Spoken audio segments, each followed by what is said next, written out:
Fala galera, eu sou Yuri Costa e esse é o Ponte do Reino e a gente segue comentando cada um dos episódios da primeira temporada de The Chosen. E o episódio de hoje é o quinto e é intitulado O Presente de Casamento. Nesse episódio você tem praticamente duas tramas rolando.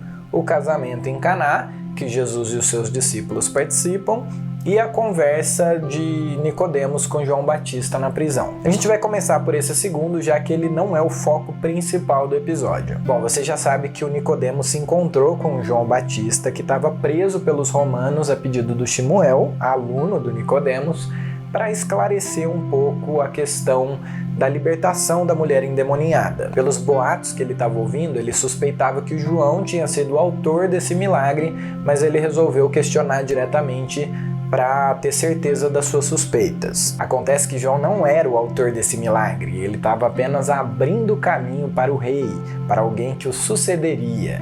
E com isso ele estava se referindo ao seu primo Jesus.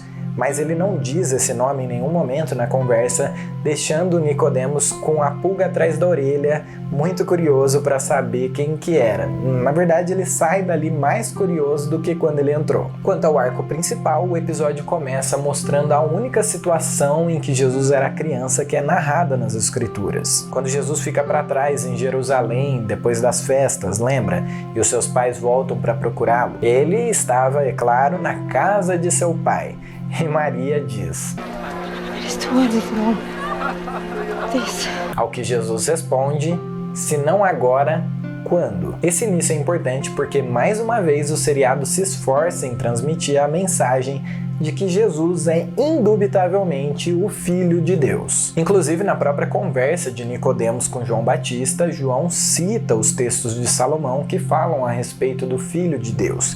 E Nicodemos acha aquilo uma blasfêmia, porque Deus só tem um filho, Israel. Mas a verdade é que recentemente ele mesmo estava se perguntando se ele via com clareza e se as tradições dos fariseus estavam certas a respeito do Messias. Por outro lado, o episódio também faz questão de ressaltar que Jesus era realmente e completamente humano. Ele trabalhava, comia, fazia piada, dançava, brincava com as crianças. Ele faz todas essas coisas durante a festa e você vê nele um ser humano, alguém com quem você consegue se identificar. Uma outra ponte interessante entre essas duas histórias que estão acontecendo paralelamente, né, o casamento e a conversa do Nicodemos com o João, é o milagre em si. Afinal, Nicodemos está procurando João por causa de um milagre.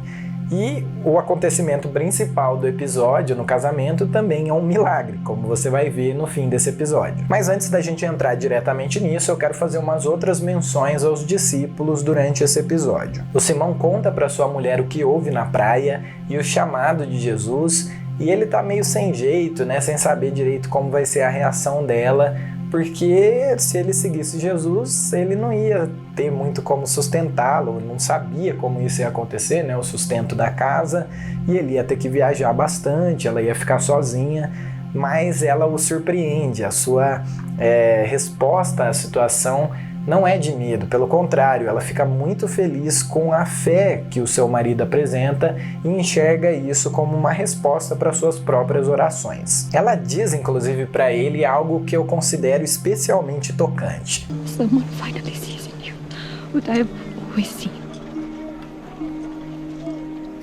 You're more than a fisherman.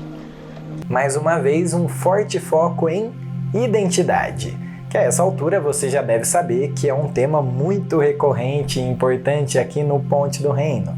Não por acaso, porque é um tema central no reino de Deus. Nesse episódio a gente também é apresentado a Tomé e Ramá, que são os responsáveis aí na ficção do seriado pela comida e bebida do casamento. E junto com a família do noivo, eles vão ser desgraçados e humilhados por falta de vinho, e é aí que entra de novo a questão do milagre. É interessante como tudo isso se conecta aqui. O primeiro milagre público de Jesus é transformar a água em vinho em um casamento, a pedido da sua mãe, que diz para ele exatamente a mesma frase que aparece lá no comecinho desse episódio com Jesus criança, né? Se não agora, quando? Ela deposita nele toda a sua fé e esperança de que ele vai solucionar o problema. Agora pensa comigo, realizar isso como o primeiro milagre público representa pra gente que Deus se importa com coisas que às vezes a gente julga pequenas e se conecta com toda essa questão do inusitado, do inesperado que Jesus traz consigo.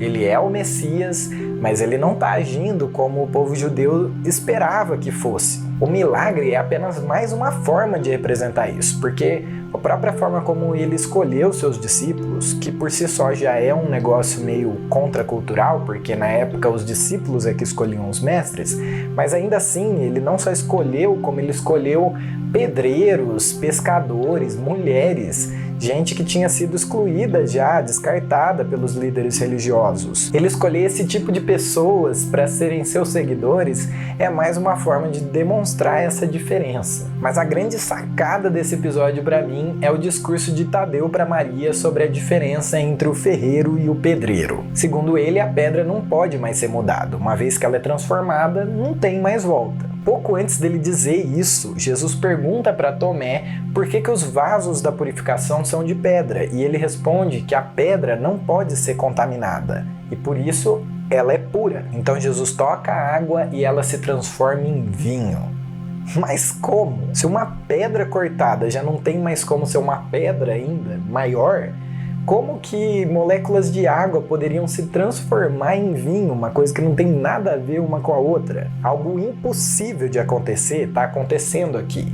Algo imutável está sendo mudado por Jesus. E esse é o ponto, ele veio para mudar uma condição imutável da humanidade. Ele veio para nos purificar do pecado. Veja, Jesus é a pedra incontaminável. Ele carrega água pura para nossa purificação, mas ele transformou essa água em sangue do nosso sangue, em carne e osso, para encerrar em si toda a nossa dívida e ainda assim permanecer como a pedra.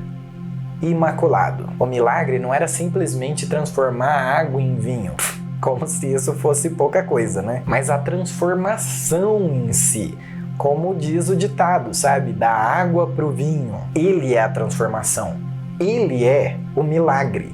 E ele pode ser o seu milagre e transformar a sua vida se você fizer como ele mandar. O Tomé fica em choque diante da situação. Não tinha lógica nenhuma aquilo. Como que era possível? Então Jesus o chama para que ele o siga e veja muitas outras coisas extraordinárias e aprenda a medir, a pesar e a ver o tempo com outros olhos. E ele aceita encontrar-se com ele em Samaria em 2 semanas. E aí, gostou de mais um episódio brilhante de The Chosen?